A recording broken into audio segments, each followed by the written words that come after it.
Mga kasardation, personal na pinangunahan ni Pangulong Ferdinand Marcos Jr. ang inaugurasyon ng Salog River Irrigation System o Mahayag Dam sa lungsod ng Mahayag, Zamboanga del Sur ngayong araw ng Huwebes.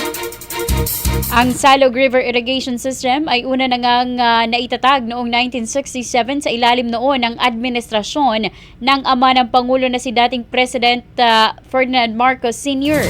Nabatid na nasirang naturang dam noong taong 2022 at 2023 nang manalasa ang baha sa lalawigan dahil sa nagdaang bagyo.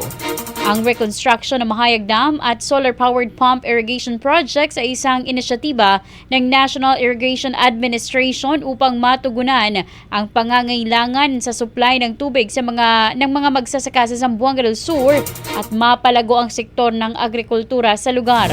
Ayon kay Pangulong Marcos, sinatayang nasa higit 3,000 na mga farmers ang makikinabang sa muling pagbubukas ng dam.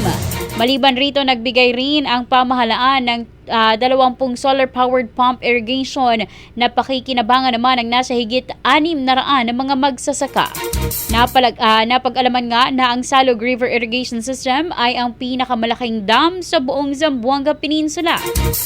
Dagdag naman ng Pangulo, makakaasa umano ang lahat na magpapatuloy ang pagbibigay ng serbisyo ng kanyang administrasyon sa mga magsasaka para sa mabilis na akses sa sari-saring teknolohiya, pagsasanay at suporta para sa pag-angat at mas maging maginhawa ang buhay ng bawat isa.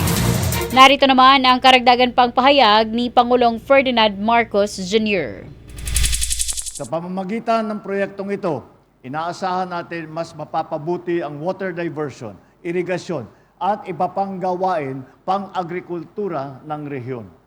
Makakatulong din ito sa pagbawas ng baha at sa pangkalahatang seguridad ng mga tahanan at kabuhayan dito sa Zamboanga del Sur.